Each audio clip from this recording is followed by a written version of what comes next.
Bugün ölkəmizdə Əmək və Əhalinin Sosial Müdafiə Nazirliyi tərəfindən və Əmək və Əhalinin Sosial Müdafiə Nazirliyinin tabeliyində Sosial Xidmətlər Agentliyi Azərbaycanın bütün rayonları üzrə şəhid ailələrinin evlatları, əlilliyi olan 18 yaşa çatmamış uşaqlar üçün Novruz şənliyinin təşkil olunmasına tapşırıq verilmişdi.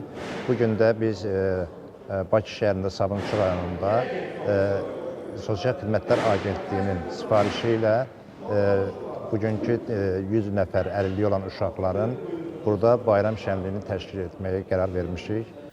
Əmək və Əhalinin Sosial Müdafiəsi Nazirliyinin tabeliyində Sosial Xidmətlər Agentliyinin sifarişi və İstedadlı Əlillər İctimai Birliyinin təşkilatçılığı ilə Sabunçu rayonunda 18 yaşına dək fiziki məhdudiyyətli 100 nəfər uşağın iştirakı ilə Novruz bayramı şənliyi keçirilib.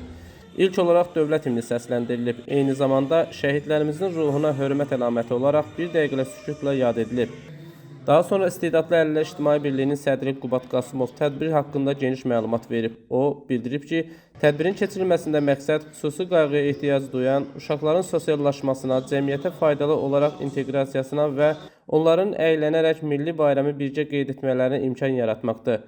Ölkə Prezidenti tapşırığına əsasən Azərbaycanın bütün bölgələrində geniş miqyaslı sosial layihələr həyata keçirilməsi, şəhid övladlarına, eləcə də əlilliyi olan şəxslərə xüsusi diqqətin ayrılması ilə bağlı Əmək və Əhalinin Sosial Müdafiəsi Nazirliyinin tabeliyində Sosial Xidmətlər Agentliyi tərəfindən Bakı, Abşeron, Sumqayıt və Respublikanın digər şəhər və rayonlarında şəhid övladlarına eyni zamanda 18 yaşına dək əlilliyi müəyyən edilmiş uşaqlar üçün Novruz şənliyinin təşkil olunması təmin olunub.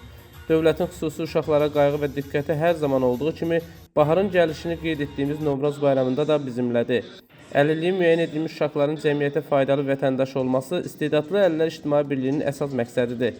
Tədbirdə Sosial Xidmətlər Agentliyinin Sabunçu rayon filialının sədr müavini Aydın Məmmədov çıxış edərək tədbir iştirakçılarını salamlayıb, Novruz bayramı münasibətilə təbrik edib. Tədbir musiqi proqramı əyləncəli viktorina, Kosa və Keçəl Bahar qızının şən zarafatları ilə davam edib. Sonra İstedadlı Əlillər İctimai Birliyinin musiqi istedadı olan üzvlərinin ifası tədbirə xoş ovqat bəxş edib.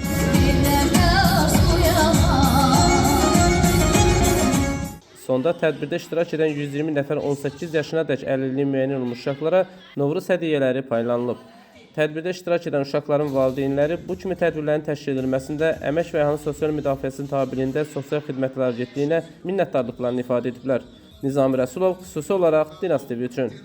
Televiziyanın rəhbəri, hörmətli Nizami Rəsulov, inşallah ki, uğurlarınız göz qarşısındadır.